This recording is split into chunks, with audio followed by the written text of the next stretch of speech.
Hello everyone, it's David K speaking. Thank you very much for taking the time to watch this latest update for my GoFundMe initiative. It is Saturday, September 12th, 2015. It's just after 5 in the morning. I'm waiting for the bus to take me back to Charles Street Terminal after spending a few hours at McDonald's using the Wi-Fi there. I apologize for the lateness in this latest update. Something happened to me a couple of weeks ago that was very traumatic, very stressful.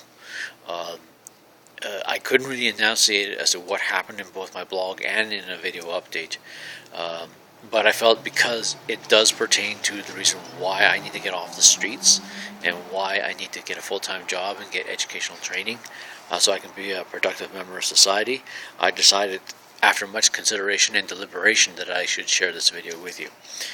A couple of weeks back, Tuesday, August 25th, I believe it was, I was mugged. I was on my way to McDonald's from BC Matthew Hall at the University of Waterloo, and what happened was the bus had to go out of service early as opposed to taking me straight to Columbia and King Street. So I had to walk along Columbia East to King Street, and on my way there I was intercepted by what I thought was just one guy. He approached me and he started yelling at me, give me the effing laptop, give it. And I said, no, you're not having it. I'll call the police if you don't go away. So I held on tightly to my laptop, held it to my body, put the strap over my shoulder, and he approached me, grabbed my wrist with one hand, trying to pull the laptop with the other. He was a smaller man than I was. He was probably, I would say, no more than 22 years old, a skinny guy. Couldn't really see his face because he had a bandana over his face with a zipper on it, like a printed zipper on it. I did notice he had a tattoo underneath his eye. Don't know if it was a dagger or a teardrop. And he had a black flag button on his gray jacket. He had a little scarf around his neck. I think it was a scarf or a rag. And he had black jeans and a black pair of boots. Thankfully not steel toes, because he was kicking my legs with them and my shins got banged up pretty bad. Now it was kind of turning into a tug of war situation where I had the weight advantage because I was bigger and heavier than he was, and we were, he kept saying to me, give me the effing laptop, and we were just like pulling on the handle and he couldn't break my grip. And I'm thinking, okay, if I can hold out a little longer, he's going to give up and run off. But what I didn't realize was he had backup, and another person snuck up from behind me, and I didn't know who it was because I never saw him. He grabbed the straps on my straps on my backpack, squeezed them tight as he lifted me up. Now that made me lose my footing on the ground, so I couldn't defend myself against the kicks. So the kicks started to hurt, and I had some trouble breathing as a result. So I lost my grip on the laptop. Guy pulled it away.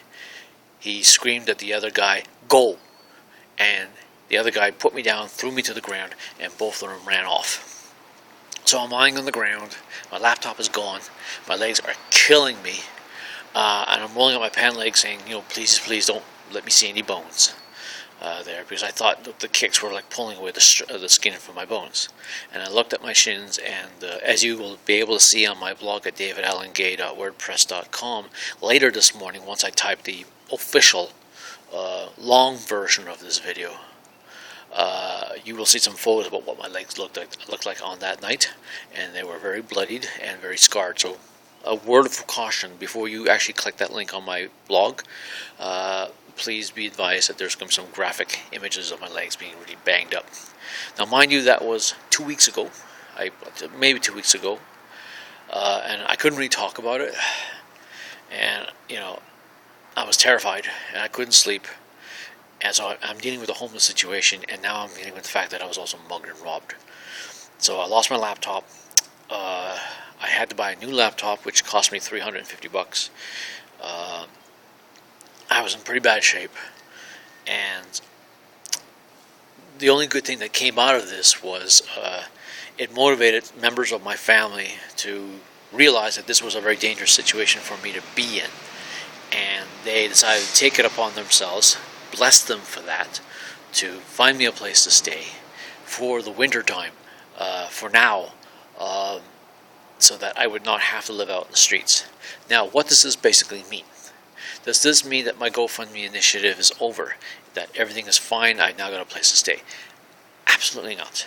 You must realize that this is only temporary accommodations to get me off the street. It does not address the fact that I can't find a job. It does not address the fact that I have no educational training to go back to school, or funding to go back to school and better myself and improve my job skills. It also addresses a new situation that has come up, and that is now, for the first time in 17 years, I am in debt.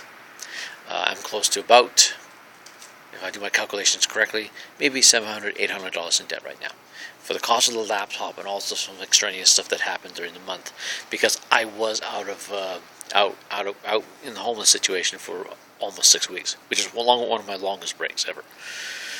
So I'm in debt. I'm banged up pretty bad, and my family members stepped in and said, okay, we have to get you off the street. But it does not stop my situation with regards to my my GoFundMe initiative. As far as I'm concerned, it may have pushed back the date of when I need to get that $11,000 from November 1st to maybe sometime in 2016, but it does not invalidate the fact that I still need your help out there. I am still technically not capable of taking care of myself financially because I'm not working.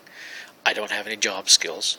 I don't have any up-to-date training that will get me back to school. I have no resources to get me back to school and get me back to work and get me off the street, give me a place to stay. So this is where I need you guys to understand something. What happened to me those couple of weeks ago is the reason why I started this GoFundMe initiative in the first place. Being homeless is not only not a crime, it's also a very dangerous place for anyone to be. And if it could happen to me, it could happen to you. I wasn't asking for being mugged. I just got off the bus and I wanted to make my way to McDonald's along Columbia Street to King Street, and this is what happened to me. It was very clear this was not this was not a provoked situation. I was targeted, and they wanted my laptop. So it is a dangerous situation to be homeless. As my family member once said to me, I could have had my head kicked in, I could have been killed. And that could have been it right then and there for Mr. David Gay. During that time when I was struggling with the laptop with the other guy, I was thinking to myself, well, it's a good thing I've made that goodbye video before going onto the street, in case something like this did happen to me, where I was mugged and I got killed. At least my goodbye video would have said goodbye to everybody before I died. And I was thinking about that video, and I shouldn't have had to think about that video. As a matter of fact, I shouldn't have had to make a video like this in the first place. What I should be doing is working and paying for my own bills and paying for my own rent and living in my own home, not living out here on the streets for the next few days until I do go into temporary accommodations. Please understand, the operative word here is temporary accommodations. This is not a place that I own. It is being paid for by somebody else, and it is temporary. It is just to get me off the street for the winter time. When 2016 rolls around, that problem is still going to be there. I'm still going to be unemployed. I still will not have any marketable skills to find a job, and now I have a debt to pay off that I did not have before I was mugged. So, once again, I am asking, begging, pleading, if you really want to use that word, I am asking for your support in helping me build up to $11,000 to get me off the streets, get me into school, and get me a job.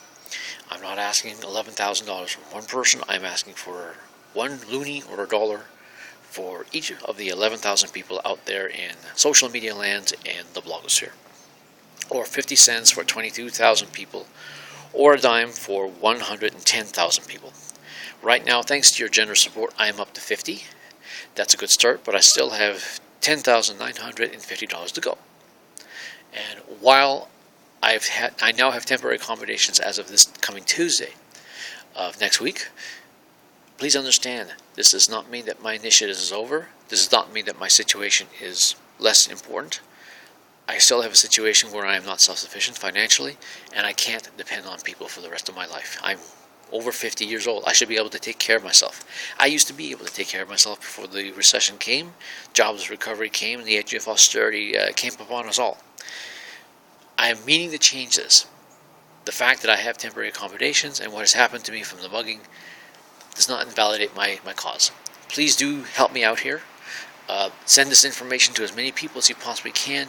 If you do not have the money to give me, I understand, even though it is a very small amount that I'm asking for each and every one of you. Please give this information out to as many people that you can out there in social media land. Make a video of it if you necessarily can, and try to make it viral. Make my cause a well-known one. Help me get off the street. Help me find a job, and help me get my own place to live. Let me be my self-sufficient person again. Thank you very much, and thank you for taking the time to watch this video. And have yourself a good day. Bye for now.